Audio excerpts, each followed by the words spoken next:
Алейкум, добрый вечер, витаю вас, друзья. С вами снова я, Орти Аслан, на канале Реалити. Сегодня 17 июня 2022 года. И сегодня мы поговорим об украинской войне. Украинцев мы никак не можем отучить говорить русско-чеченская война. Они всегда говорят чеченская, повторяя за русской пропагандой. Может, если мы будем говорить украинская война на их русско-украинскую войну, может, они начнут говорить и про нашу войну, русско-чеченская война. Так, друзья, вас приветствую. Хотел бы сразу начать свой стрим с того, что вот ко мне приехал флаг Израиля. Как-то в общении с Гарри Табахом он мне сказал, что то, что я тогда поддержал как-то Израиль, когда террористы с Палестины обстреляли в месяц Рамадан и убили пожилую женщину из своих вот этих ракет, которые они помогают, русские им, и финансово, и ракетами, и так далее. Он мне сказал, что тебе этого не простят. Вот уважение Гарри Табаху и Эду Мамедову и другим моим еврейским друзьям и тем, кто мне что-то собирается не простить, как думает Гарри Табах, я повесил этот флаг. И с чем я сегодня только пришел. Британский пришел чуть пораньше. А вот израильский дошел только сегодня. И чему я был сегодня безмерно рад. Так, друзья, но начнем. Я вас еще раз всех приветствую. Но начнем мы, как обычно, с украинской, со сводок, с фронтов украинской войны, где нам сообщает Генеральный штаб Вооруженных сил Украины на сегодня с 24 февраля по 17 июня общие боевые потери врага ориентировочно. Уничтожено лиц или орков, как о них говорят украинцы, 33 150 штук. За прошедшие сутки 200. Получается, танков уничтожено 7 за прошедшие сутки, 1456 в итоге. Боевые бронированные машины 3563 штуки, 18 за прошедшие сутки уничтожено. Артиллерийских систем уничтожено 5 за прошедшие сутки и всего 734 их. РСЗВ 233 за прошедшие сутки, ничего не уничтожено. Анти-аэркрафт 97, также ничего больше не уничтожено. И самая хорошая новость: 2 самолета и 1 вертолет. Надеюсь, летчики живыми попали в плен к нашим. БПЛА оперативно-тактического уровня 593, 2 штуки сбито. Крылатые ракеты 129, 0 за сутки. Корабли, лодки, военные корабли 13, 0 за сутки. Автомобильная техника и автоцистерны 2496, 2 за сутки. Спецтехника как было 55, так и остается. Самые большие потери противник понес на Бахмутском направлении. Российский враг. Данные обновляются. Бей оккупанта, вместе мы победим, наша сила в правде. Между прочим, вооруженные силы Украины придерживаются того девиза, которого придерживаюсь я. А точнее, цитаты из Корана, где сказано: «Скажи, явилась истина и сгинула ложь. Воистину ложь обречена на погибель. Правда всегда победит. Кто говорит правду, тот всегда победит». Да, у правды нет таких возможностей, как у лжи, как угодно извиваться, выкручиваться и так далее. И первое время правда несет потери, особенно если ложь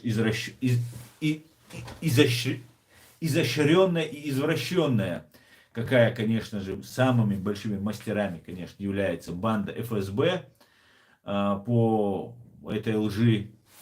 И ну, рано или поздно истина и правда восторжествуют. Это написано в священной книге Коран. Мы в это верим. И, несомненно, она восторжествует. То же самое за правду, наша сила в правде, говорит Генеральный штаб ЗСУ. Огромное спасибо за то, что сегодня делает Украина. Сегодня как раз ехал на машине и вижу джип Mercedes. И сзади написано ПНХ, ПНХ там, и так далее, ну как это, ПТХ, ПНХ, так, как пишут обычно. Ну, все знают эту аббревиатуру. Догнал, опустил окно, слава Украине от чеченца. И он ответил: героям слава, дякую и так далее. Было очень приятно. Очень много украинских флагов везде. На автобусах, на всех автобусах с начала вот этой крупной украинской войны, большой украинской войны, на автобусах, на всех маршрутах, по крайней мере в Гамбурге, пишут «Стоп войне», «Стоп войне». И это хорошо. Сейчас тогда, друзья, я сейчас открою у себя на компьютере. Сегодня, как обычно, я захожу с телефона, так как постоянно бывают сбои, не постоянно, иногда бывают сбои у нас через компьютер, когда идет стрим, чтобы читать ваши комментарии. Так, друзья, приветствую еще раз. Довели. Ассаламу алейкум. Ва алейкум ассалам. Довели. Дуже дякую, как говорят наши братья-украинцы. Все будет Ичкерия. Обязательно.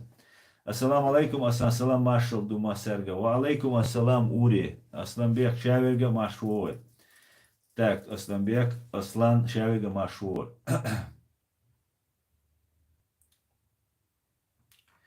Так, Мухаммад Магомедов, спрятавшись где-то у себя дома, говорит, что сун яду. Рундук я далече нашел. Эрвел, выйди из тени. Салам Аслан, суровый вид у тебя с бородой. Решил вот отпустить бороду. Ну, наверное, я ее сбрею, когда дорастет до пояса. Так, Аслан Арцуев, добрий день. Тобто добрий вечір. Дуже дякую, Лід. Слава Израилю, говорит Асламбек Тутаев. Героям слава. Оркам капут. Шалом Израиль. У меня тоже рядом с нашим флагом Израиль. Флаг Израиля, говорит Ричард Рамзай. А какой ваш флаг, Ричард? Ник Вунхо Аслан. Ник Вунхо Аслан Бокуду. Я не понял. Лига, повторите, что вы написали. Конечно, украинцы следуют рашистской пропаганде. И у них на телевидении одни русские выступают. Рассказывают им, как скоро Путлер умрет. Да, совершенно верно. Смотрите, друзья, сегодня я хотел бы поговорить на эту тему. Это очень важная тема, потому что фактически Украина идет по пути чеченского государства. Наши вооруженные силы били русских оккупантов так, как их никто и никогда не бил. Но вот эти спецслужбы разные, которые под благовидным предлогом друзья, там товарищи, что там осознали, изменились, которые проникали к нам, они фактически разделили наше сопротивление на несколько частей. Во-первых, еще после Первой войны, межвоенное время, до начала Второй, клин вбивался между Асланом Масхадовым, Шамилем Басаевым, Гилаевым и так далее, и так далее. То же самое я жду, что начнется, не хотелось бы, конечно, но по всей видимости этого не избежать, начнется то же самое в Украине. Военные, которые сражаются, которые, в принципе, вот в этих хитросплетениях политики не очень хорошо разбираются, фактически могут оказаться проигравшими. И потом их всех будут искать, выискивать, потом еще с Западом договорятся и так далее, и так далее. И их всех потом будут убивать, как это делают с чеченскими нашими военными, партизанами, которых до сих пор фашистская Россия преследует, платит огромные деньги за их местонахождение и так далее, и так далее. Поэтому, большому сожалению, мне не нравится, как все это развивается. В прошлый раз как-то я сказал, что Гордон, он сам в интервью с Илларионовым сказал, что, когда Илларионов про какого-то чувака сказал, что это агент ФСБ, какого-то западного лидера, восточно-западного лидера, входящего в соцлагерь, по-моему, если я не ошибаюсь. И Гордон сказал: о, наши люди. Я заметил этот момент, вырезал и выложил у себя. И тогда некая бабушка с низкой социальной ответственностью по фамилии Денисенко, есть видео в разделе сообщества на канале Реалити, я поместил, где Мамихан Умаров, Анзор из Вены, блогер, которого убили в Вене, разговаривает с ней. Ну и по разговору понятно, что эта дама, эта бабуся, она связана и с СБУ, который фактически являлся до 2014 года, СБУ являлась филиалом ФСБ. После этого не была проведена люстрация, как мы знаем. И, по всей видимости, вот через них, через это ФСБ вносят в санкционный список чеченских бойцов, которые с первых дней войны защищают и гибнут в Украине.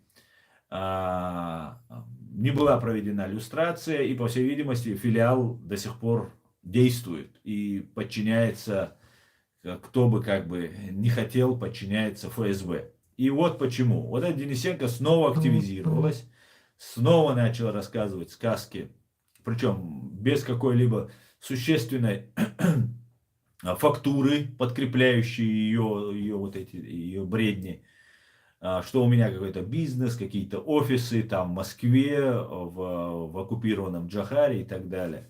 Я со всей ответственностью заявляю, у меня нет никаких бизнесов, никаких офисов во временно оккупированной Чеченской Республике Ичкерия и в фашистской России. Нет, были когда-то, все это в прошлом, ничего, никак не имею ничего.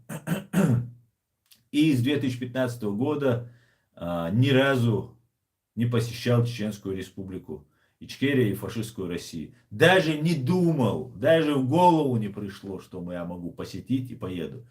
Вот я клянусь, ответственно клянусь, даже в голову мне мысль такая не могла прийти, потому что это равносильно самоубийству для меня. Поэтому на самоубийцу я как бы не похож. Вот поэтому я обращаюсь к СБУ. Я знаю, что СБУ способствовала в борьбе с так называемым терроризмом. Многие, не только СБУ, способствовали этому. То есть помогали фашистской России совершать геноцид.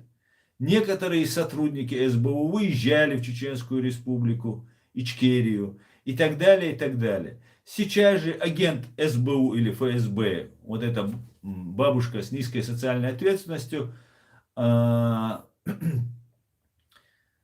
вновь активизировалась, когда я Антона Геращенко, Владимира Зеленского, кто там еще, Арестовича, сказал, кто они есть. Они россияне, а то, что сделали, это большая ошибка. Хуже, чем преступление, как сказал об этом Сотник. И вот она вновь активизировалась. Я не сомневаюсь, что это делается по указке ФСБ, СБУ, Служба безопасности Украины, потому что она является их сотрудницей. Не была бы она их сотрудницей, ее бы давно бы прикрыли бы, ей пасть ее прикрыли бы. Она также на Амину Акуеву говорила, я лично с ней разговаривал, с этой бабушкой, про Амину Акуеву, которую она говорила, она не чеченка, она самозванка и так далее, и так далее. Вот в интервью с Мамиханом Умаровым я все просто не дослушал сегодня. Я раньше слушал, сегодня начал снова слушать, не дослушал. Она говорит, что есть в Украине кадыровцы, и ее как-то они не волнуют, она говорит. Почему-то я ее волную, как представляющий там какую-то ФСБ или кого-то там еще. А вот кадыровцев в Украине ее как-то это вообще не волнует по ее разговору. Это можно понимать, что они сообща все действуют.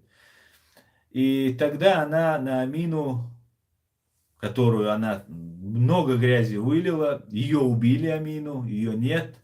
А Денисенко жива-здорова, и ничего с ней не случилось. То же самое она говорила на Ису Мунаева, также она на многих других говорила.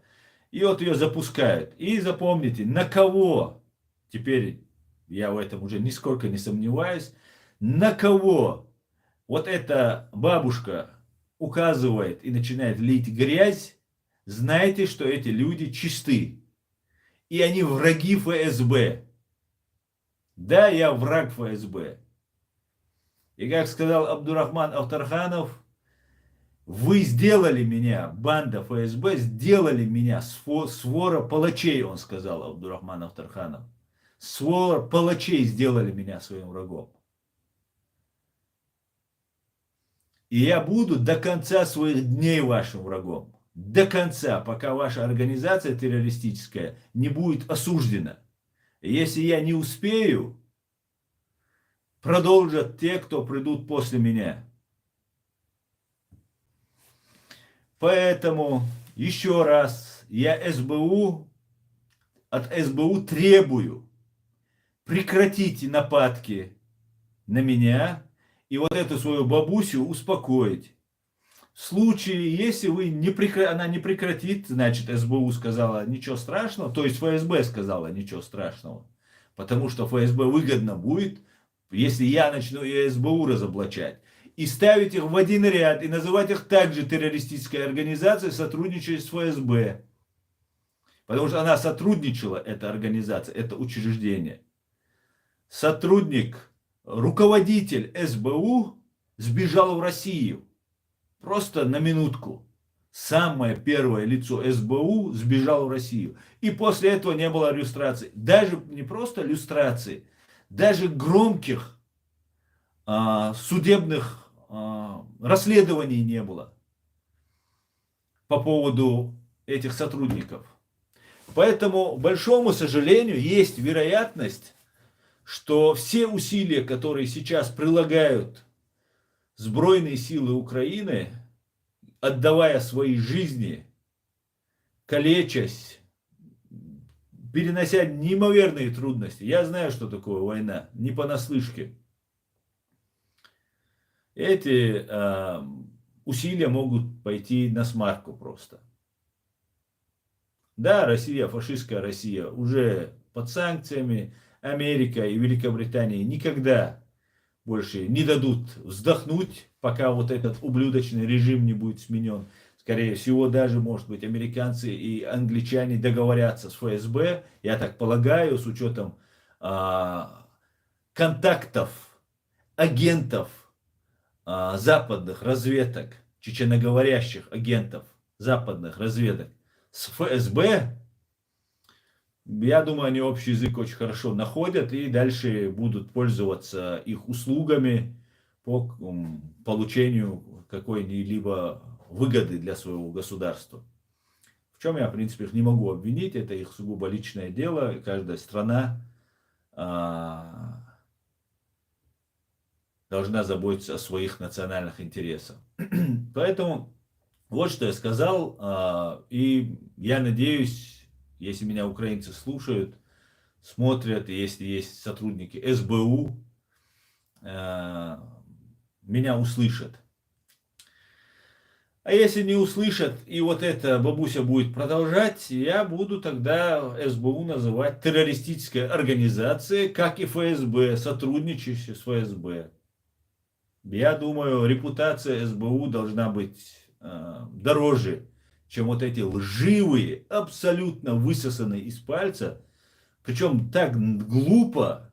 Я понимаю, что они готовятся и будут получше делать, Но вот эти первые вбросы, которые она тут навязывает, они очень так белыми нитками шиты, и вообще даже обсуждать не стоило. Я раньше не обсуждал. Есть там один в Австрии живет, в Грации, по-моему, или как этот город называется, Постельничий его называют мои друзья.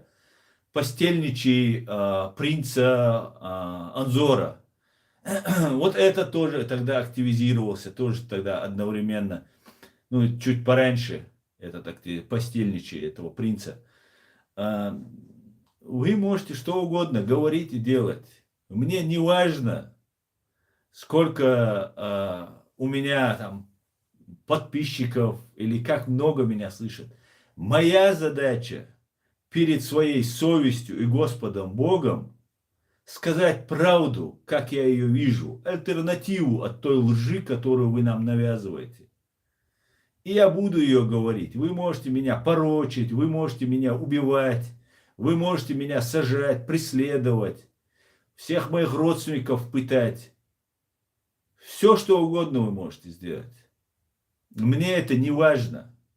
Вначале какой-то дискомфорт это вызывало, сейчас это даже у меня не вызывает никаких эмоций.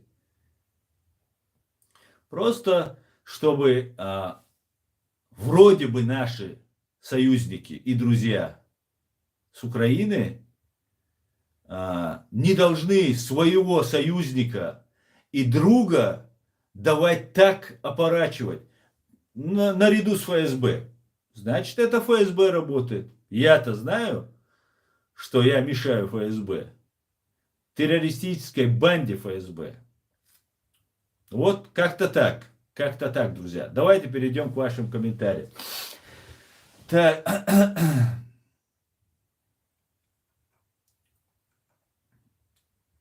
Так.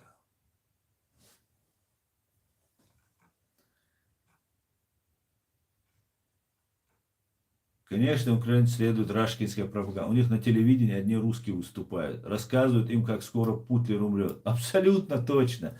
Это просто, я не знаю, это СБУ, ВСУ, Вооруженные силы Украины, немного свои усилия должны обратить, в свои взоры обратить на тыл, что происходит у них сзади.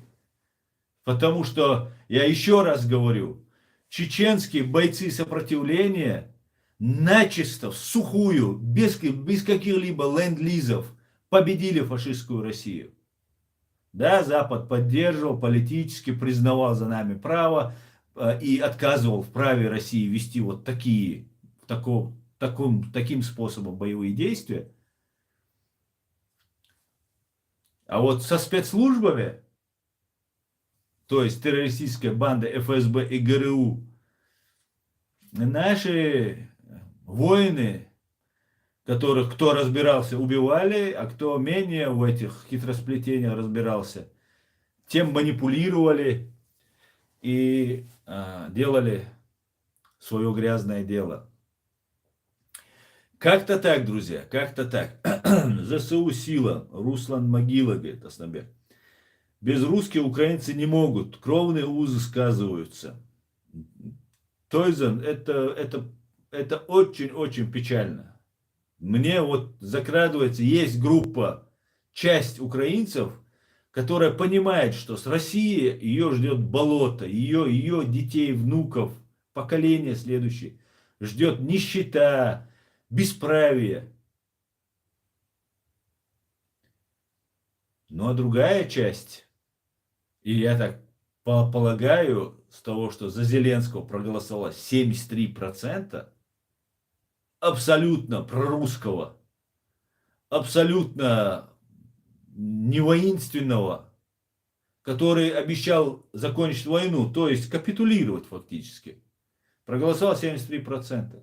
И если бы не те 27%, я думаю, Украина уже не выстояла. Но это радует одно, что когда мы захватывали город 450 тысяч, наши бойцы захватывали, город населением 450 тысяч, где находилось около 40 тысяч русских оккупантов, туда хватило войти 850 человек.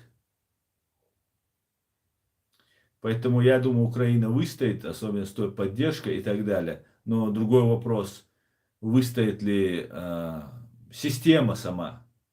Не получится ли так, пока убивая на фронте, погибая на фронте, а сзади уже везде будут разные Гордоны, Арестовичи, россияне уже будут сидеть. Я этих людей, кроме как Россия, любой человек, который отказывает нам в праве на свободу и независимость, россиянин. Украинец вдвойне, с учетом того, что там идет война. Потому что нет никакого юридического основания этому. Никакого, кроме утверждения фашистской России. Так, мой флаг Ичкерия, говорит Ричард. Брат. И у тебя израильский флаг, значит, я не первый, значит. Но зато публично я первый. Ночью почал Ичкерия. Какие потери у вооруженных сил РФ? Смотрите в самом начале. Я только что говорил об этом. Второй флаг финский. Маннергейм мой кумир. Супер. Ассаламу алейкум, Вежери. Приветствую тебя, Арслан Кинц. Ва алейкум ассалам. Донда, почему Америка не помогла нам в войне с Россией, наоборот стала союзником России? Стоит ли нам прощать это Америке? У каждой страны есть свои национальные интересы. И я тебе скажу, если бы Джохар Дудаев был жив, мы бы получили свою независимость, и все было бы по-другому. Нам никто на этой земле не должен. Но и мы обязаны искать друзей во всем мире. Очень много евреев помогало чеченцам. Очень много. До сих пор есть один единственный, кого я знаю, американский офицер в отставке или в запасе, как у них правильно, который еврей по национальности и который топит конкретно за чеченцев. Никогда не пропускает он тему, где можно сказать про чеченцев. Поэтому мы должны искать друзей. Нам сейчас предлагают, что сейчас соберется какая-то армия, и эта армия войдет во временно оккупированную Чеченскую республику Ичкерия, и мы там победим. Ну, во-первых, не соберется, потому что нужен честный, признанный лидер, чтобы чеченцы вокруг него объединились. Поэтому разные лица пытаются выставить вперед себя. Во-вторых, это кровопролитие. Я долго думал. Я долго думал над этим. Единственный выход, который есть без войны и кровопролития, это дорожная карта. Протекторат Организации Объединенных Наций при поддержке Соединенных Штатов Америки. Вот что мы можем сделать, чтобы избежать войны. Воевать нам не надо. Воевали мы для того, чтобы отстоять свою государственность, а не потому, что нам хотелось, чтобы были разрушения, гибли дети, женщины, воины наши. Нам нужна гуманитарная, гуманная, ненасильственная стратегия. И только этой стратегии я придерживаюсь с первых дней, как я себе тут заявил. И буду до конца придерживаться. Потому что вторую войну нас в Сирию отправили, потом еще куда-то отправляли. Теперь в Украине нас собирают. Второй геноцид, очередной геноцид, еще не придя в себя, мы не переживем. То есть какая-то часть чеченцев останется. Останутся и европейские чеченцы. Но фактически наша республика и мы сами потеряем свою идентичность. Потому что нас не просто убивают, одновременно с нашим убийством нам закладывается огромная ложь. Огромнейшая. И предатель сегодня, предатель века, как о нем сказал Асан Масхадов, является эталоном мужества, эталоном мудрости и так далее, и так далее. Вот до чего мы дожили. Человек, который предал свою страну, свой народ, своих товарищей, с которыми он вместе был. Аслана Масхадова того же. Этот человек является путь Ахмад Хаджи, путь Ленина, там у них теперь это все улицы Ленина переименовали путь Ахмада Хаджи, и КГБ по-другому не умеет. КГБ, вот как они строили, как они представляли, строили советскую вот эту свою коммунистическую власть, и всегда всем управляла КГБ. Вот у них Ленин, вот этот труп его лежал в пирамиде на Красной площади, и они таким образом повторяют те же методички, те же высшие учебные заведения, или там их бараки, или школы, как они у них там называются, академии, если громко называть. Банда ФСБ вот продолжает тот же путь. Вот до чего мы дошли. Наш язык занесен в список исчезающих языком, ЮНЕСКО занес. Доверие, если честно уже, да, мы хоть и на русском говорим, надо сказать,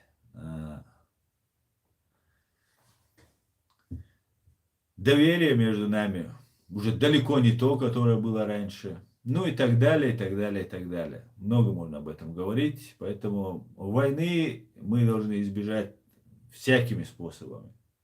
Все знают, на что мы способны, что мы можем. Поэтому мы должны объединиться под одной идеей, попросить помощи у Запада. И если Запад соизволит нам помочь, заглаживая свои ошибки, которые он допустил, которые некоторые политики на грани преступления, можно считать, западные политики. Если они решат нам помочь, то мы должны принять эту помощь и избрать себе президента, ввести миротворческий контингент, вывести российские войска, при помощи Запада договариваться. Сейчас Россия ослабевает. Мы должны договориться с Западом, Соединенными Штатами, с Организацией Объединенных Наций, которые возьмут над нами шефство или спонсорами нашими станут, потому что нужны будут большие финансы. Также нужно полагать, что Россия должна нам огромные деньги, и эти деньги мы должны потребовать от России. И только с Западом, только с таким вот протекторатом мы сможем возместить ущерб всем погибшим, всем разрушенным, жилье, заводы, фабрики восстановить. И, конечно же, новые инвестиции, если будет гарантия, что нас Запад поддерживает, что есть протекторат со всего мира, особенно если там будут Соединенные Штаты, со всего мира финансы просто придут в Чеченскую Республику. Все будут уверены, что Чеченская Республика будет развиваться и станет сильной. Она будет развиваться и станет сильной. Да, мула. Мы в это верим.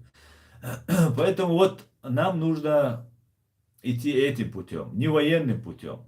Все, кто хотел воевать, воевали в Чеченской Республике Ичкерия. А все, кто сейчас призывает к войне, с 2014 года там находятся батальоны Мансур, имени шейха Мансура. Эти люди не призывали к войне. Они не призывали приезжать, давайте мы сейчас здесь дадим армию там, и так далее, и так далее. А с учетом того, что сейчас творит СБУ, каким-то Невзоровым дают документы, там такой бардак в этой Украине сейчас происходит, что нам туда лезть, я сейчас уже все больше и больше думаю, что это очень все запутанно и сложно. Все держится на ЗСУ, на этих патриотах. Если они где-то не смогут, дадут слабинку, не справятся, не хватит сил или еще что-то, не хватит ума, еще там страшные дела творятся, то может все что угодно произойти. Хотя, конечно же, Россия опять же будет разбита и проиграна. В любом случае. Даже если Украина не выстоит. Россия будет нищая и обездоленная. Но со своим царьком. И рано или поздно этого царька они нам принесут в жертву. Нам или Западу принесут на блюдечке. Как сербы принесли Слободана Милошевича. Так, давайте почитаю ваши комментарии. Бабушка с низкой социальной ответственностью. Новый жанр. Да, Евгений, приветствую тебя. Маш Овельсон, Хоми Аслан. Хой Овель, Маш. Леди. Аслан, и всем доброго вечера. Витаю, Евгений, витаю. Эту бабушку зовут запатентовать Евгений. Нет, ее зовут Алена или Лена, Елена Денисенко ее зовут. Автархан, человек глыба. Да, абсолютно, Евгений. Абсолютно.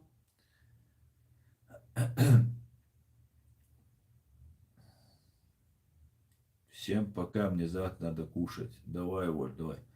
Так, ты затронул важную тему. Я никак не мог получить ответ от своих украинских друзей. Иллюстрация необходима. Очень-очень она необходима, но, по всей видимости, никто не собирается ее проводить.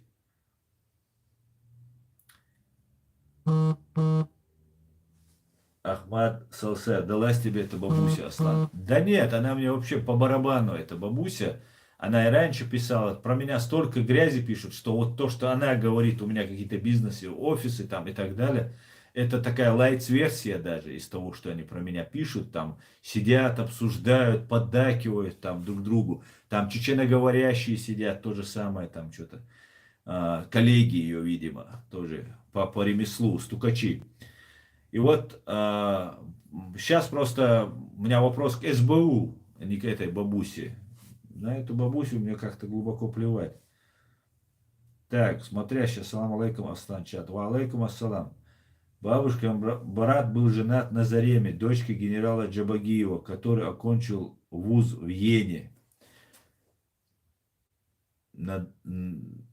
Бабушкин брат, в смысле, Денисенко был брат на Заре дочери, я что-то запутался. На борту более 50 безбилетников, говорит Евгений. Что там случилось? Кто вывел Аслана из себя? Ричард Лео, меня никто не вывел, все отлично. Слава Украине, героям слава. Цедило зубаты. Асланбек, кто такой генерал? Дал эту бойла, дейрейсхуль амад. Аса очень понравился прошлый стрим, дик формат, Ярбаркал Суперстрайт. Мы так проводили несколько раз, присоединяйтесь, мы будем проводить почаще стримы через Zoom, будем общаться, заходите. Я вообще хочу, чтобы у нас началась дискуссия по этому поводу, мы должны это начать обсуждать. Причем это должны обсуждать не агенты засланные или там, за которыми маячат спецслужбы, а свободные чеченцы об этом должны говорить.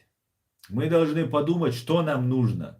Оставаться в этой оккупации, в которой сейчас мы находимся, или с новой кровью зайти туда, вырезать, как это будет, я представляю, как это до этого дойдет. Начнется резня просто всех и вся, и чеченцы на века на самом деле будут разделены. Сейчас мы можем этих кадыровцев, не трогая их семей, женщин, детей, этих личных убийц, конкретно персональных убийц, на которых есть доказательства, привлечь к уголовной ответственности, тем самым очистить свой народ от предателей и наказать виновных, чтобы впредь другим было неповадно. А если начнется какая-либо резня, они нас убивали, и мы без разбора начнем убивать, что с большой вероятностью может произойти, если с войной туда заходить, то есть большая вероятность, что на века чеченский народ будет разделен. И мало кто остался незамешанным с этой кадыровской властью. Кадыровской властью. Мало кто, который проживал в этой фашистской России. Так, поэтому войну мы избежим до Алмула. Смотрящий, белогвардейский, так, очень так. Так, смотря, так, это не мне, так. Украинцы и россияне разные народы, у нас разные истории, генетика, похоже, все в таком роде. Тому не слит название Украины, России и россиян одним народом. Брат брата не убивает. Искандер. Абсолютно, Кузьменко, с вами согласен. Брат брата не убивает. Но речь идет немножко, он о другом имел в виду. Да, просто вот та вот эта ситуация, которая получается, она просто, ну, нас вводит в ступор просто. Так, ассаламу алейкум всем. Ва алейкум ассалам. Орти муслим. Машвовен. Шалом всем. Шалом. Супер стать. Действительно, если бы Зеленский признал независимость Ичкерии, чтобы очень умный ход. Он открыл бы глаза многим, ночью еще больше отказывались бы и уехать воевать в Украину. Совершенно верно. Но Зеленский не открыл. Но даже если он сделал бы это назло, потом завтра, когда война закончится, русские померятся, это можно было просто аннулировать, и оно не имело бы такой ценности. И Украина, при всем уважении к Украине, она ничего не решает в этом плане. Нам нужно, чтобы нас признал Соединенные Штаты Америки, Организация Объединенных Наций. Нас признала Грузия. И что? И ничего. И признание, оно важно, конечно. Было бы очень хорошо. Не мы просили бы, а сами бы украинская власть это делала бы. Проявляла бы уважение. Да, и есть некоторые каналы в Украине, в Ютубе, которые очень правильно, четко говорят. Я их некоторые у себя постил в разделе сообщества на канале. А в основном какая-то гибня вся собралась там на телевидении. Какой-то Киселев, какой-то, как его, с «Эхо Москвы», Гонопольский, какие-то там Фейкины, Каспаровы, Гордоны. Сейчас Гордон закинул, не смотрел, Невзорова там увидел вот картинку. Ну вообще, это что это такое, друзья? Фактически война проиграна. У нас даже так не было. Друзья, украинцы, у нас даже так не было. Вот эта агентура, она так нагло у нас себя не вела. По крайней мере, в досягаемости, чтобы она была. Да, где-то там в телевидении они могли маячить. Все проживают в Украине, власть украинская, вооруженные силы Украины. Тысячи уже погибло. И на тебе. Арахамия какой-то. То этот Арахамия рядом с Зеленским, который. Этот Арахамия говорил, что чеченцы захватят атомную электростанцию. Я делал по этому поводу видео. И попросят о независимости. То есть, как бы кадыровцы захватят атомную электростанцию и попросят о независимости. А кто поддержал бы из народа чеченского этих кадыровцев? Вообще бред какой-то. Это чтобы свалить потом на нас, получается. А теперь Арахамия впрягается за кошелек Путина, старого, матерого, просто мерзавца и подонка Абрамовича.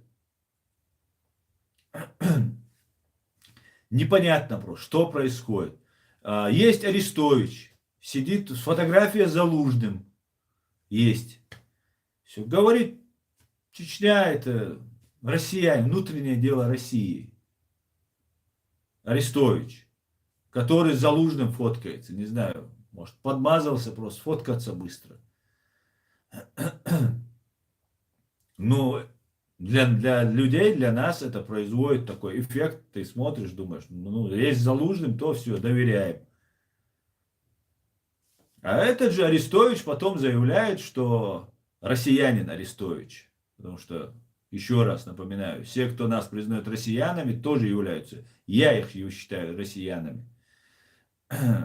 Говорит, что Невзорову, Арестович говорит, нужно, кто-то хочет построить в Украине, говорит Арестович, какое-то там монокультурное что-то такое. А Украина это большое европейское государство, там ля-ля, тополя и так далее.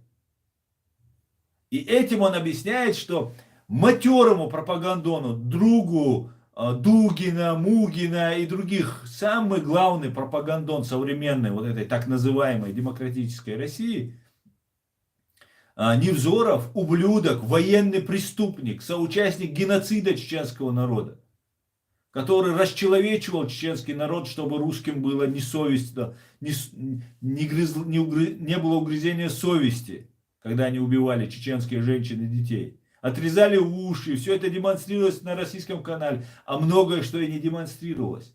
Вот этого человека Арестович считает очень важным, носящим какую-то новую культуру украинское общество. Тогда у меня вопрос к Арестовичу. А почему тогда вы столько лет вообще даже политического убежища не давали Борису Стамахину? Вот это настоящий борец империи. 12 лет по лагерям отсидел. Этот человек потерял и здоровье, у него мама умерла, когда он сидел. Он все потерял. Он пережил геноцид вместе с чеченским народом. При этом остался верен своим взглядам. Почему ему гражданство не дали? Вот кто заслужил гражданство и ичкерийское, и украинское, и грузинское. Потому что он борется с империей. И, возможно, и американское. Потому что сейчас все борются с этой империей. Бред вообще. Бред. Это измена. В моем понимании, по-другому это быть не может. Все, кто помогал, Антон Геращик и другие, все люди являются, по крайней мере, лицами первыми на подозрение, которые нужно заниматься той части СБУ, которая реально работает против фашистской России. Им нужно заниматься вот этими людьми. Если это не прекратить, не знаю, как это будет делаться, но если это не прекратить, Украина не выстоит. К большому сожалению. Так.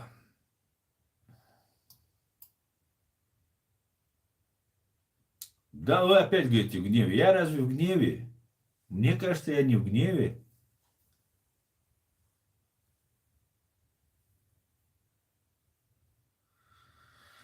Так, Евгений пишет Асламбеку. Ого, мое уважение, Авторхана это величина, причем международного уровня. Некоторые его работы я бы обязал к прочтению сегодня актуально как никогда. Абсолютно с тобой согласен, Евгений. Абсолютно просто. Абдурахманов, Авторханов, те книги, которые я перечитывал его книги. Это единственные книги, которые я дважды читал. Я думаю, и третий раз я прочитаю одну из его книг.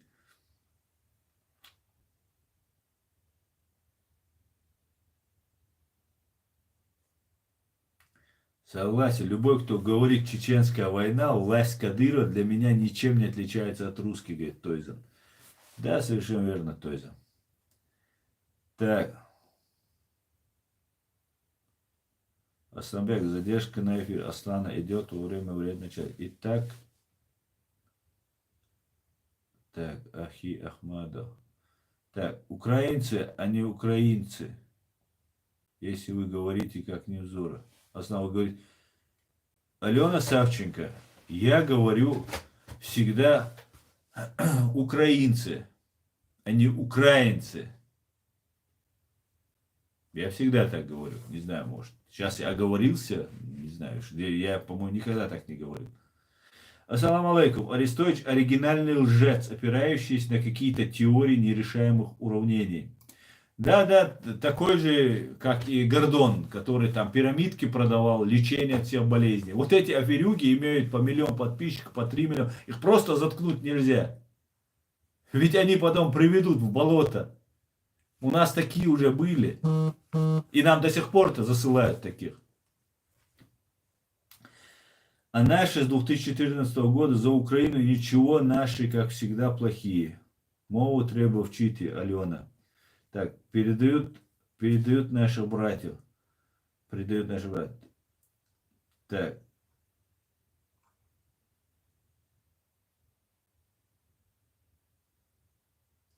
Аслан, просто русофобы завидуют, что 850 бойцов нагнули весь Русланд. Да, может, завидуют, не знаю, завидуют или нет, но говоря, что мы будем говорить правду, говорить неправду не совсем верно было с некоторой стороны того же Арестовича. Искандер Кузьменко, Невзоров ублюдок. Абсолютно с вами согласен, Искандер. Так, казалось, что сделали Виталий Портников, он вообще еврей. Пинкай сказал бы, что сделали Виталию Портникову чеченцы. Не знаю, что ему сделали чеченцы, но от Виталия Портникова я откровенных выпадов против чеченцев не видел. Если есть, дайте ссылку. Я не все смотрел у Виталия Портникова, особенно когда он говорит по-украински, я немного смотрел, хотя и по-украински тоже я смотрел.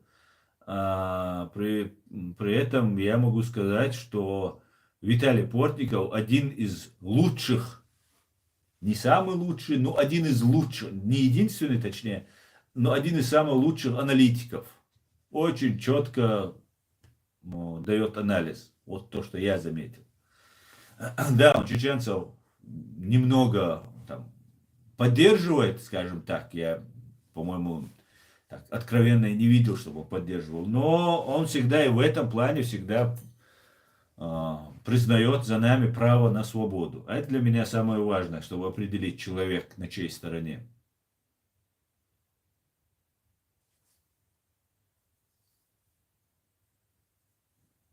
Про Портникова я не слышал. Вот вы говорите, я такого от него не слышал. Ну, может, и говорю. Ичкерия реальную войну с расистами выиграла, но информационную войну проиграла. Если бы только информационную. Информационная это только часть войны. Если бы мы проиграли информационно, то наши бойцы были бы живы, и город, и страна находилась бы под нашим. Мы проиграли именно их лжи. Мы выиграли духом, но проиграли их лжи. Так как доверились, так как не умели распознавать их ложь. Нам предстоит большая работа, друзья. Нам предстоит эту ложь раскапывать и разоблачать. Мы выиграли духом. Ну, это ничего удивительного. У пришедших он был не на самом высоком уровне. Но проиграли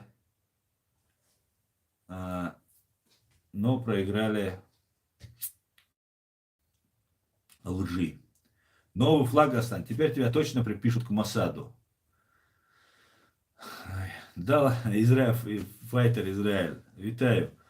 Да пускай приписывают. Так. Аслан, мы знаем, кто вы, а они или те идут на хутор. Ферштейн, Алена Савченко. Бабочек ловить, да?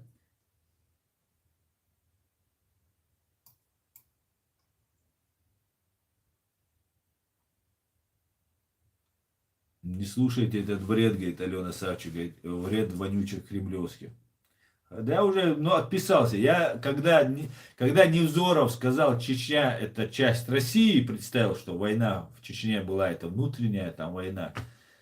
Я написал комментарий, все, остался, думаю, ладно, буду дальше смотреть. Ну, когда он сказал, что Невзоров это другая культура, Украина это многокультурная, это измена, а не культура. Я написал, отписываюсь от Невзорщины.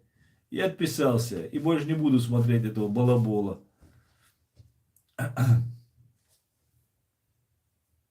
То, что он сидит, общается с этим Фейкиным,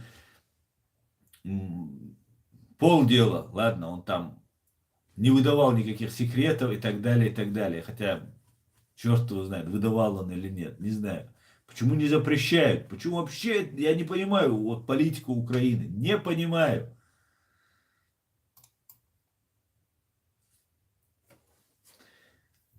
Ты будешь на съезде 26 июня в Страсбурге. А что это за съезд, ММ? Что это за съезд? Что-то я в первый раз слышу. Так, блин, я не понимаю, зачем. Так, это было, Ичке реально, да, скоро.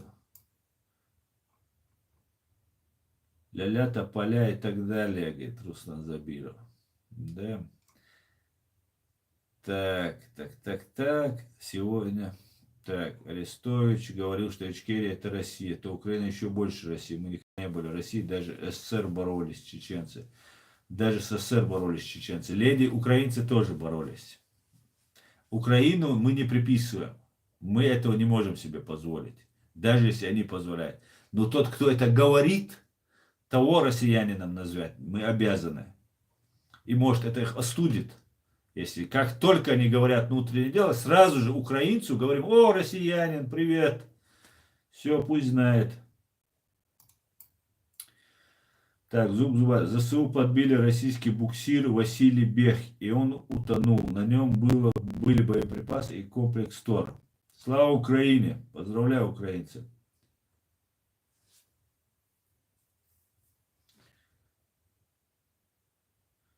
Руслан Забиров делится инсайдерской информацией. Украину салют ближе к осени. Украину салют, если та армия и Залужный позволят слить. Я не думаю, что они позволят. Так, Крупье. Россия — это империя зла, является источником всех бед на земле. Россия — это империя зла, да? А что насчет тех, которые хотели расформировать батальон Шейх Мансура в 2020? Они как-то понесли ответственность? Садулла Гехинский. Никто не понес никакой ответственности. СНБО, который возглавлял вот этот Данилов, по-моему, фамилия, сказал, что Ичкерия будет независимой. Тем самым он себе там как-то там в Украине себе, наверное, контакты с чеченцами оставил. И все. А именно вот этот Данилов занес всех в списки, и их конкретно их прессовали. И это нужно было сделать для того, чтобы сейчас начнется война, чеченцы отвернулись, эти бы уехали бы, им предлагали: давайте уезжайте и так далее. Они отказались уезжать. И правильно сделали.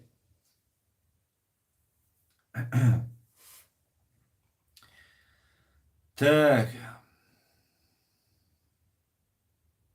На Украину Запад закрыла очи, взамен получила Украина. Да, совершенно верно.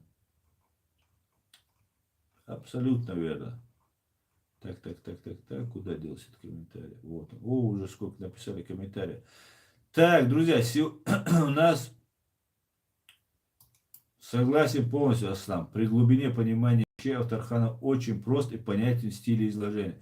Совершенно верно, Евгений. Когда в первый раз я его читал, такая простая речь, я думаю, почему о нем все так говорят?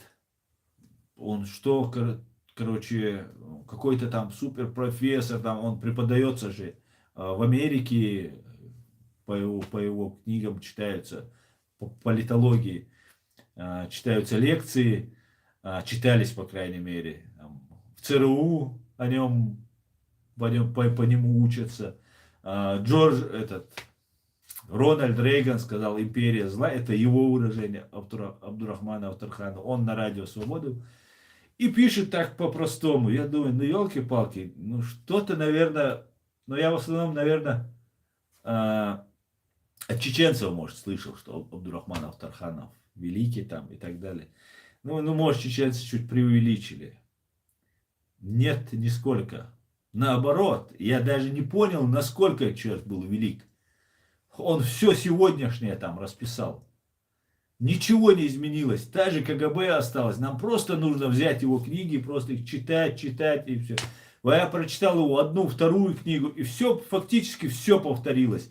То, что было тогда, сейчас русские фашисты повторяли в Чеченской республике Ичкерия, сейчас в Украине повторяют.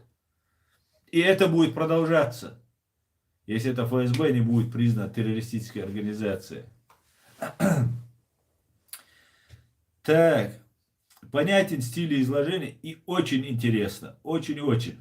Аслан, вы правильно ставите ударение в слове украинцы. Да, Светлана, я так и говорю всегда украинцы. Она мне как написала, я, может, что-то не понял.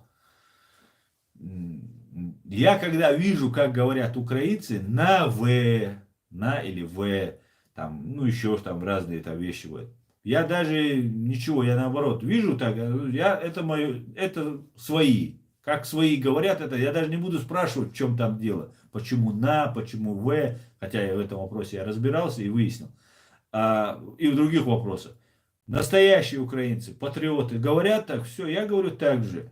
У меня другой, я на их стороне. Я чечено-бандеровец.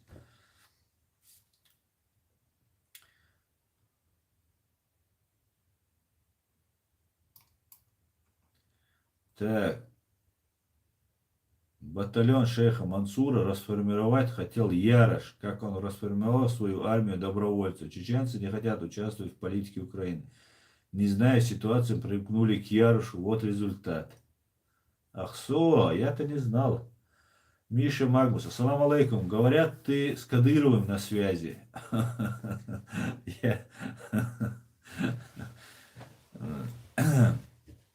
А кто говорит? Говорят, много что. Кто говорит? Напиши. Кто говорит? Миша Магмус. Так. Ассаламу алейкум. Муслимы, добрый вечер. Так. Аслан, рад снова тебя смотреть. Мы с тобой и до конца. Валейкум ассалам, Муслим. Машвор.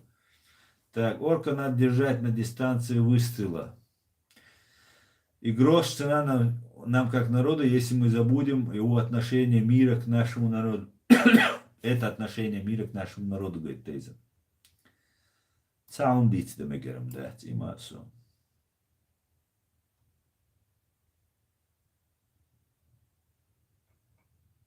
Так.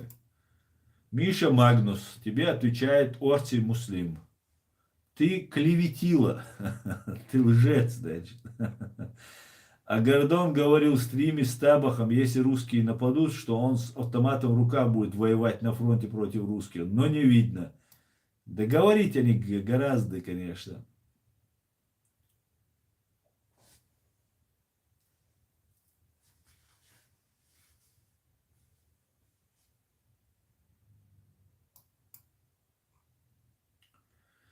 Так, Гордон, дети, так. 73% от того низкого процента, который участвовал в выборах, очень много не участвовали.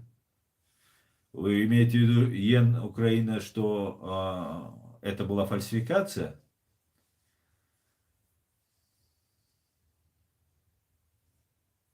Прежде всего интересы нашего народа, говорит Тойзан. И все. Это приоритет. Абсолютно с тобой согласен. И так и должно быть. А как иначе? Свобода или смерть. Ассаламу алейкум, Асан. Каспаров, Ходорковский, Невзоров, этих людей судить надо. Им гражданство дают. Этот Арестович тоже мутный, как Гордон. Это люди Кремля. Ва алейкум ассалам. Свобода или смерть. Ответь тогда на один вопрос. Почему в воюющей стране, когда каждый день гибнут люди, этих людей держат? Почему им позволяют? Как это вообще возможно? Как Невзорову дают гражданство? Как Гордон сидит с ним вещает? Как Арестович вещает? Каждый день отчет у Арестовича Фейкину. Зачем? Зачем, я не понимаю. Каждый день зачем это делать? Эд Мумеда, салам всем свободным людям. Салам Асан. Салам Эд. Салам, приветствую тебя. Как жизнь молодая? Так.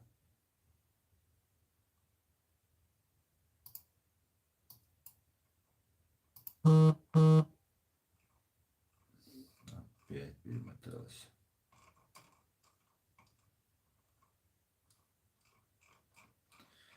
Так, друзья, я потерял сейчас комментарий, который сейчас смотрел. Куда он делся? Так. Ичкерия должна молиться, чтобы она выиграла у Русни. Слава Украине. Героям слава.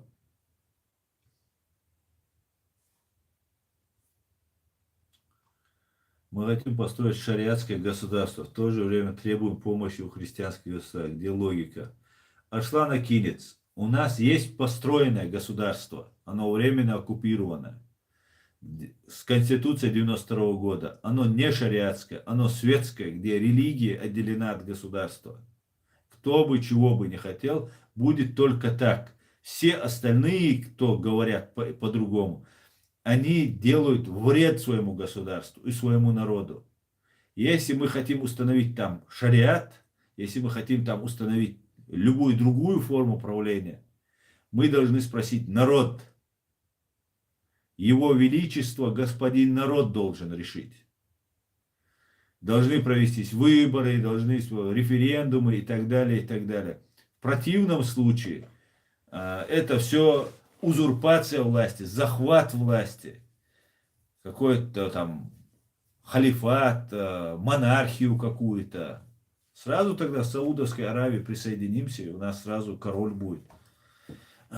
Или в Пакистан, к Афганистану, например. Вот все, кто хочет шариат, я советую поехать, пожить в Афганистан, в бедную страну, которые искренне сражались там и так далее. Поживите там 5 лет в Афганистане. Потом поедете в Саудовскую Аравию и поживите 5 лет в Саудовской Аравии. Посмотрите на законы, посмотрите, как они относятся к людям, как они относятся к религии, как они относятся к другим мусульманам, не арабам, не саудитам, которые живут в Саудовской Аравии. И вот после этого возвращайтесь, говорите, вот у меня есть опыт, я знаю, как строить, вот есть, мы будем строить так. В противном случае это все из области коммунизма, что вот есть какое-то светлое будущее, что там будет. Нет этого. Нет, оно не получается. Покажите, где это получилось и это работает. Люди, которые говорят за шариат, живут в Европейском Союзе и в Турции. В светской стране. Я не понимаю, о чем мы говорим вообще. Не надоело это? Людей обманывать. Людей обманывать. Мы довели уже до такого состояния, что уже слова сказать нельзя. Нельзя выступать, нельзя своим мнением открыто говорить. За это убивают тебя, твоих родственников, пытают. Ну, все делают просто. Ну, что еще? Кадыров построил шариат. Кадыров за Палестину и против Израиля. Те строители шариата то же самое. Ну, как и Дугин, как и другие. Кадыров за то, чтобы там были там, исповедовать строго религию. Фактически у Кадырова и тех строителей шариата, ну, разницы нет. Мой друг писал по этому поводу, я сейчас все не вспомню, как это было. Фактически у них различия нет. Что делят, я не могу понять. Ну, может, пост просто и деньги, которые у Кадырова хотят забрать. А мы граждане Чеченской Республики Ичкерии, светской демократической страны. Мы не против мусульман, мы не против шариата, мы мусульмане, мы за мусульман. Мы не за посты, деньги чьи-то и так далее. Мы за то, чтобы наш народ получил право жить и развиваться. А вот эти, те, кто там говорит, или обмануты, или же целенаправленно знают, что делают, и наносят вред своему государству, своему народу. Для чего? Странно, если человек этого не понимает, после всего, что уже было. Так, сегодня у Сотника в эфире был фрагмент телефонного разговора Невзорова и Березовского. Видела только концовку. Надо было после этого посмотреть, о чем и так далее диалог был. Так. Джабле ночи. Надо, кстати, Гарлет, посмотреть. Ассаламу алейкум, Асад. Ты следишь? И вчера видел объявление про какую-то пресс-конференцию. Ты что и как это там будет? Ты в курсе? Нет, я не в курсе. Ва алейкум ассалам. Этот человек психически нездоров. Я поэтому не слежу за ним. И все, кто его использует для каких-то своих там вещей, мне кажется, просто не могут сами говорить открыто за себя и предпочли вот использовать его. Нет, я не слежу за ним. Единственное, что я заметил, как этот человек, любой комментарий, который пишут под его видео, говорит, что это я. Просто надо же нам чуть-чуть, он как про какие-то штаны говорил, приехал, мое имя не произносит.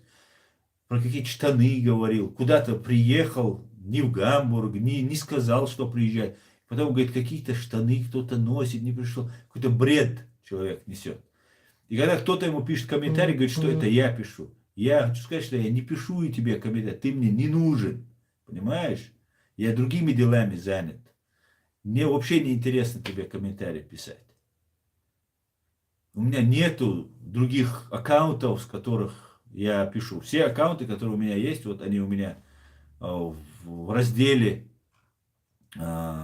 каналы, где там мои все каналы указаны. Если комментарий я пишу открыто. Нет, конечно. Вообще связываться это бред. Все вот эти все идеи, все это все симуляция, имитация. Сейчас же я говорю. Все вот эти поездки, приездки, что-то там какая-то. Это имитация, симуляция. Кто-то по незнанию это делает, кто-то по незнанию. Но в основном люди понимают прекрасно. Они сейчас хотят разделить шкуру неубитого медведя еще. Большому. Ладно, проехали. Так. Опять куда-то идет. Так.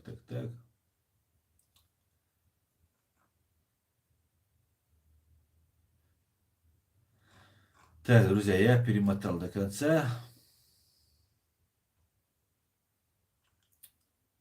Чуть-чуть вверх вернусь.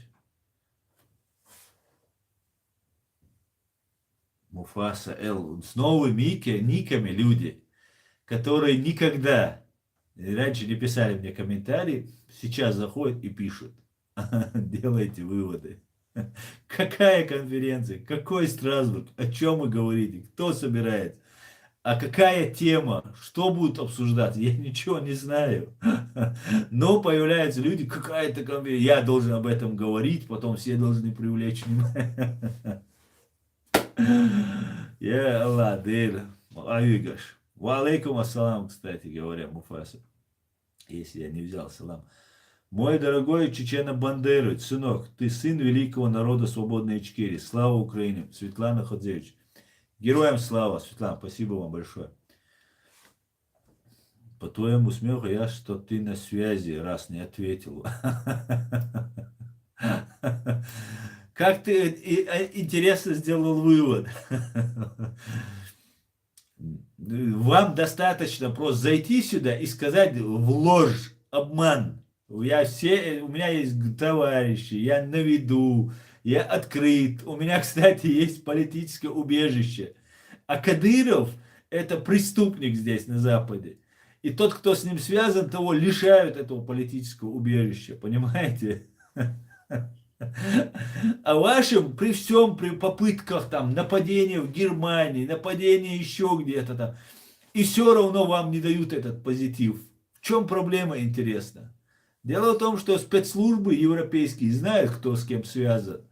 А вы заходите и говорите, у тебя бизнес в России. Все, я должен оправдываться, у меня нет бизнеса. Ты на связи с Кадыровым. Я должен говорить, нет, да пошли вы к черту, все, кто возводит на меня ложь. И ты делаешь вывод только лишь на основании того, что я просто засмеялся и не ответил. Просто ты понимаешь, что люди устают просто отвечать на вас. Вы для этого и задаете. Вас знаешь, сколько вот этой агентуры, которая на меня льет грязь? Может, ты и не агентура, но вот которая льет. И каждый, если я буду отвечать, я не смогу сделать протекторат. Я не смогу что-то интересное рассказать, полезное своему народу. Призвать чеченцев не ехать в Украину, я не смогу говорить. Там, и так далее, и так далее. Много чего. Например, пожизненный срок получил террорист Путина. Если бы я отвлекал, меня в тот день тоже, кстати говоря, за день до этого разные тузики пытались отвлечь. Если я буду отвлекаться, я же много чего не сделаю. Вон из Бартмарша там есть, Казбек Айтукаев. Тоже вот звонил мне там, мат, перемат, угрозы и так далее. Сказал, что через неделю получит документы есть, скоро приедет. Не приехал до сих пор. Наверное, штаны их потерял, сидит дома без штанов, пока приехать не может. А потом мне с какими-то там Бартмашу договариваться, еще. Там такая грязь везде, что я просто занимаюсь своим делом. А вы мне говорите, оправдывайся. Когда-то Кадыров побрился на лысо и сказал всем побриться.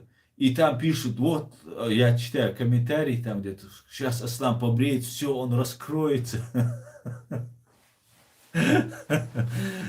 Вообще, аж дийцу дийц, вообще, шуларта дуй нах, я Аллах, шуларта он дуй, аж дийцу дийц.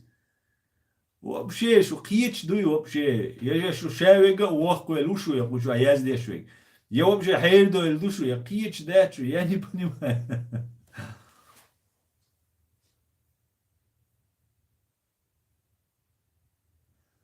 Так, так, так. Война.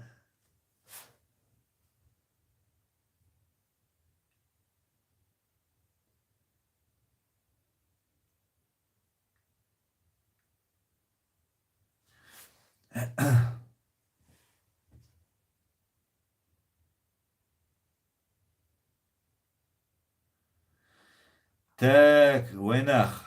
Хо ملو ديت صدوق ورد نسون شو وشو دوي همش ديتش انت اسكربلاتو شو прямо سجوج و يوتيوب جو انانيم نيكي نا اسكربلاتو يروات حقوي ان سويجر هردو الخات دو نسوك خات حو جوي اس دابوخشك هل نا خبرش ديت العيغة والوخشك جوي سونا so nochtje ooms dodo schwätschen, nochtje ooms do die schwätschen, nochtje net. Soon do had er schwene gui, as nochtjen rodoch, die nu zijn in schijl injol, min nu schijl tiuchjol, grijs schijga, zijn nochtje, zijn rodesh, zijn roman rodesh. Soon, tsakshu hat iwole, شغاسقشن يوخيلو كدير واري مدير واري سن اشو رسمات الودي دوشن سيقدلوش ديك اشون ديرا دوشن ناخي شو حتسيارا حول قويك حول شاش ناخي لا حيول سون بريكروات تاتسديش شاش غاسقش دوي شو حمد اختنا دوي اشون ايرا دو شو اشو رسمات الودي دو سون دارس نوش ستاني ستعني دو داتشون نوش قومت بالبول سقوي شاش ناخي لا حيول بو اس اوكشوخي اسو يومش سيازيش حول ذكا ذات دي هو إيش سكخل أستعنن أجيان فائز بي وقليل بوخا أجيان فائز بي وقال لك سويزي ولا تسويعش ويست خلا تسويعش أشول أنا نيمنا شوية نيك يازي شو حملو تاخ إيش أتصل أسبوع شوية ما تسويع يقول زعوة حما ولا تلوان شو يوتيوب شو ويست ما تسويع زوم شو أشياء قلت شو قروي ويديت دو قومش دو ديت وديلا ديتر دوي خان زامت ما قاتشنا صبر دي أقاس دلوك شاوات بو قوي حاول دكزات دي شاوات عليه سو يعد شوات توي شو بلتون وش ما ويشوي تسوني قال لي البوش وقا دوا زبلتات ويت أي مي لودي رسودت يا بودو أزور ستوراس ما إلايس ستوراس ما قيقن ستأيح ما تسوي عيش потому что со игнорировать я что шевегу со игнорировать позвонам за куда ищет эш буена Ола, засуда. Есть чубори, комета вообще сагул, ща милуца ходит, я милухи, че даже, что оскорбление, хутелуха, она просто хухулон. هو بيش ووتي حقويت يا حين خيتي هو بيش ووتي سونم غيت حباش وش إيش شو ولا ميلوت وش راسل كمنتاري يعني فيش إيش مش أو إيه رستنقول ده مو خلص كاك إتتاك نوخشي داتشو نوخشي نانس داس قين داتشو أجمل شاش أوش دك نيس أتكريتا هجاح ويجر هر دالير هر حبيخ بو الهم أوش سول Чуть ведь дало. Судя по твоему смеху, ты связан с Кадыровым, боцуси. Ашин ответить садись. Июха уровень. Так, друзья, я перемотаю. Валлай, Аслан, приятно тебя слушать, и более приятно, что мы с тобой мыслим одинаково. Баркал. Они хотят в рай через Европу, бог, Чечня, не Россия. Чечня, не Россия. О, хобали, вэллонца. Стать долумар, согласен, Ватсон, Чечня, не Россия. Но хоть ой, валетсон, царец, дальше. Огонь на себя вызывать, что прикрывать тебя, шалеца. Так.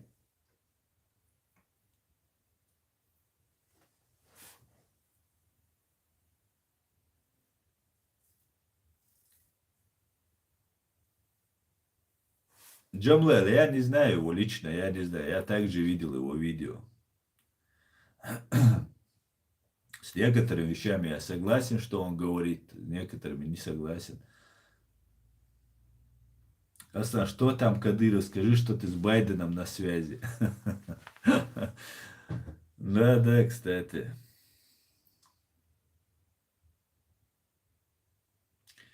Не, живут в Европе и про шариат говорят. Интересно, езжайте к бедуинам, посмотрим, говорит Научиган. Ибраим Николай, нет, это ничего не надо. Достаточно просто переселиться к братьям по вере и все. Беш мабать переселиться, а на ли беш будешь. И катары, саудиты, у них с другой стороны люди как рабы. Там не важна религия в этом смысле.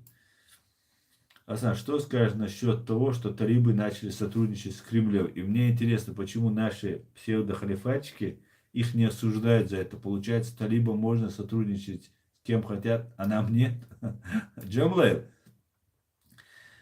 Дуком дукпуза. Все, кто сотрудничает с Россией, такие же, как Россия. А талибы это вообще, я не знаю, такие рьяные, абсолютное зло. Главный враг мусульман это фашистская Россия. Вообще, главный вообще верующего человека на земле это фашистская Россия и КГБ. И талибы с ним сотрудничают. Ну, пусть сотрудничают. Ибрагим Никархон напоминает, кстати. Абдаллах тоже герой, как у Кадырова. Так и у бедуистов. Бедуинистов, говорит Ибраим. Да, кстати. Как то, что Палестина у них друг, Израиль враг, тоже у Кадырова, и у России, и у шариатчиков, которые на словах шариатчики, на деле мы их не видим. Тоже Абдаллах, который убил безоружного учителя Самуэля Пати во Франции. Тоже у них враг, там они улицы называют, герой улицы в честь него называют, фашистская российская власть называет улицу в честь него. И здесь же тоже его поддерживают. Фактически уже они воссоединились. Теперь осталось сделать, договориться с муллами Кадырова, встретиться с муллами отсюда, договориться, сказать, все, мы теперь братья навеки. Потом отсюда вот эти воинственные, которые, ну и обманутые тоже, конечно, поедут в Чечню, и все, и Палестина готова. Ею будут и Турция, и русские управлять, кого надо, куда угодно натравливать, как они это делают с Палестиной. Друг Палестины Турция и Россия. И эти обе помогают Палестине оружием, там, политически поддерживают, там, ездят их там всячески поддерживают. В Советском Союзе чуть больше, сейчас чуть меньше, но все это осталось так же, почти так же. При этом эти же обе страны дружат, ну, общаются с Израилем, и что самое главное, любят и дружат с США. А Израиль является союзником США. Так у меня вопрос, кто такие палестинцы тогда? Это инструмент просто.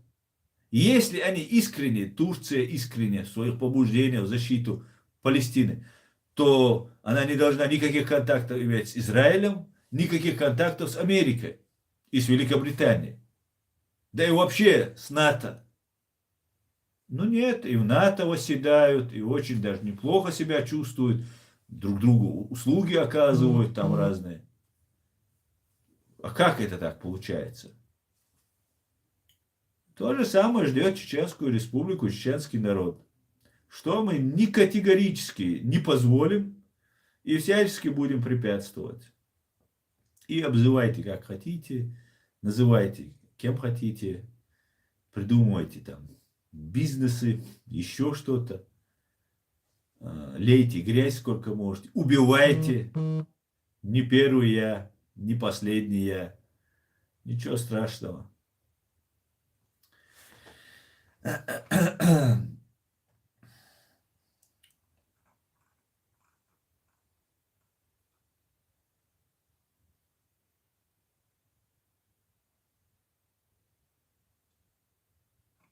Так, я перемотаю.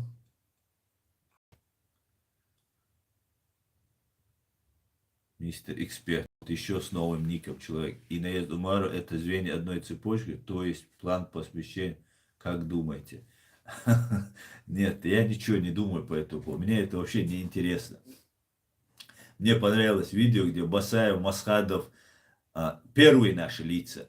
Басаев, Масхадов, Дока Умаров высказали свое мнение о человеке, о котором ты тут говоришь. Я это видео у себя перепостил в разделе сообщества. Все. Я тоже был обманут. Я многого не знал. Я даже эти записи, я слышал Басаев, когда говорит.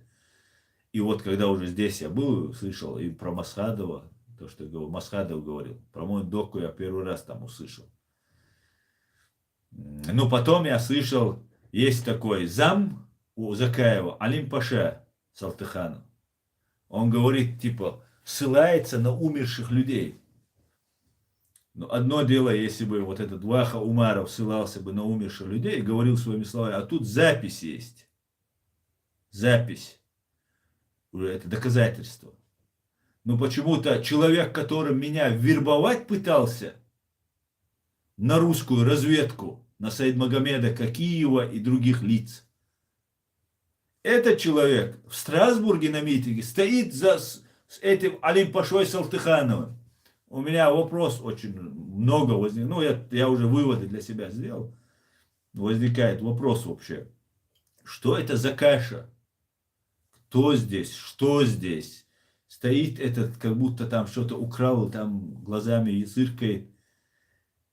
И, короче, спектакли разыгрывают. Не верим, никому не верим. И не обращаем внимания. Идем своим путем. Деоккупация Чеченской Республики Ичкерия, привлечение к уголовной ответственности военные и политические силы фашистской России. Это моя цель. Так.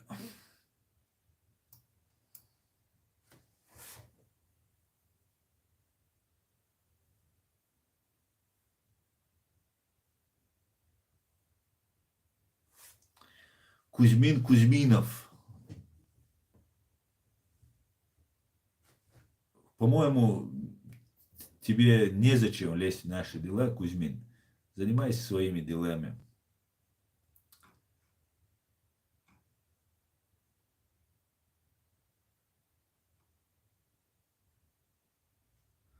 Свобода первичных. Все едут и не знают куда. Да. Расскажи, как будет этот протекторат, если вообще будет, и реально ли это вообще для нас? Думаю, это реально шанс освободить нашу страну и избежать гражданской войны, беспредела и борьбы за власть.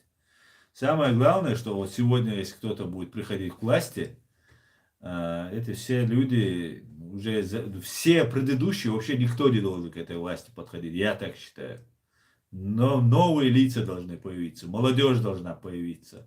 С Чеченской Республики, с Европы. Очень все запущено. А как будет протекторат, это мы сейчас работаем над этим документом. Он скоро будет закончен. Сейчас будут дискуссии по нему.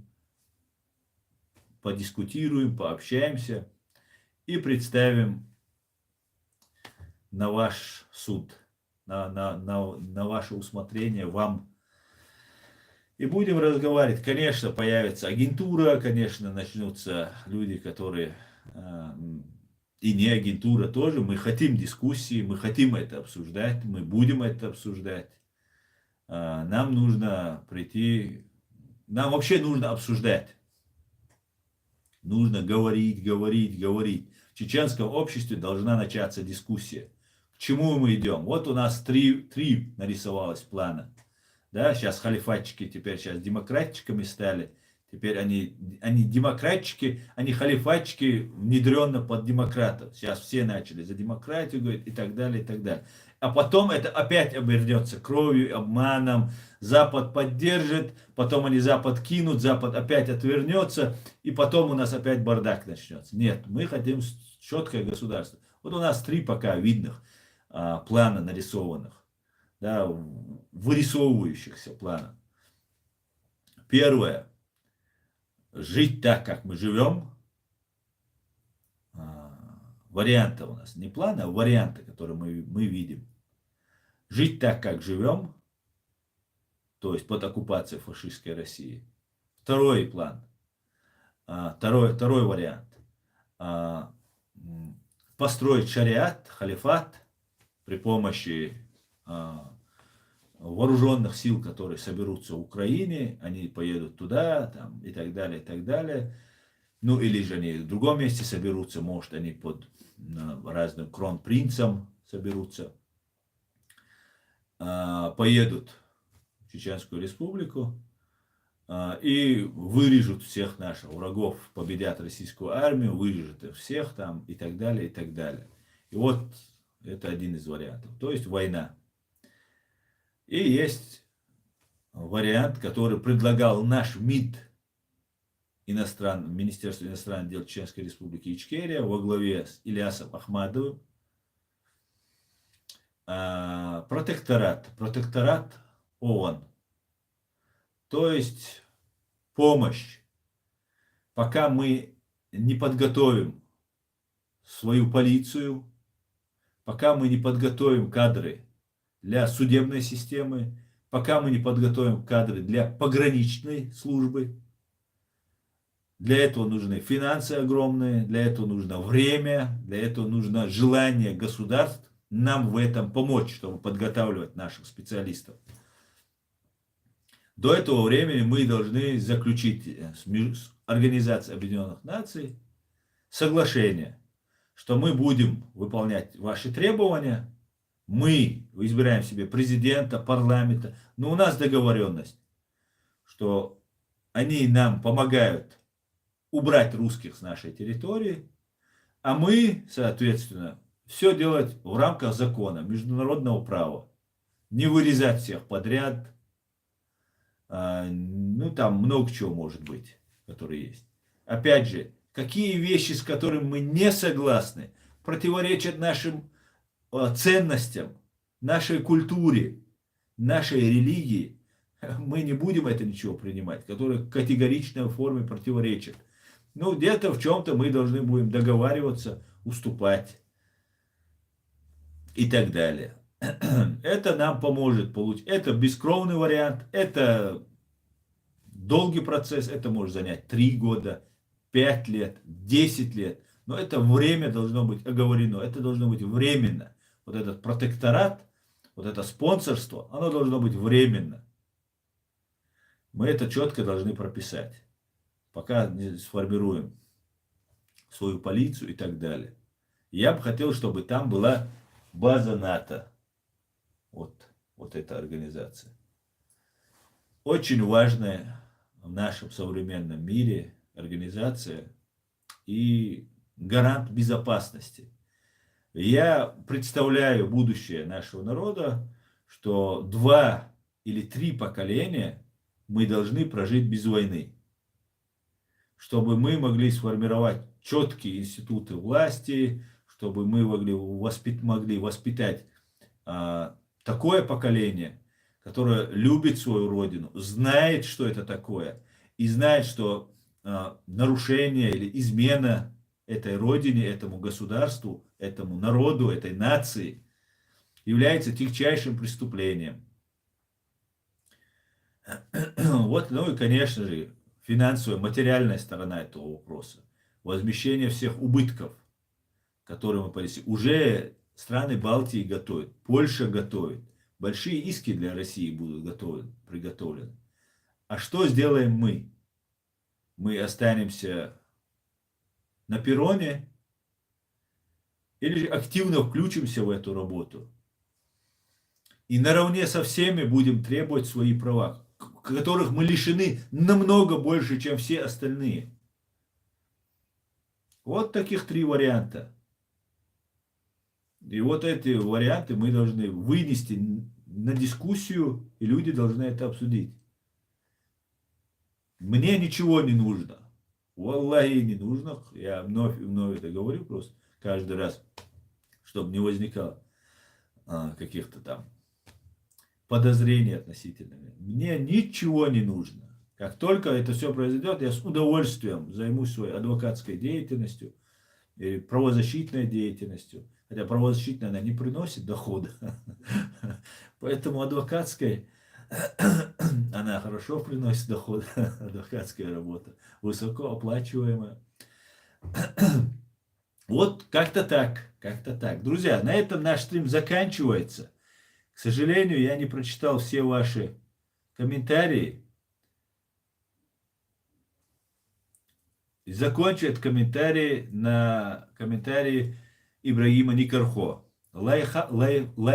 Лайфхак сторонникам 2 других вариантов, кроме протектората. Под русским уйти в свой подрусский мир, халифатчиков Афган и всем счастья.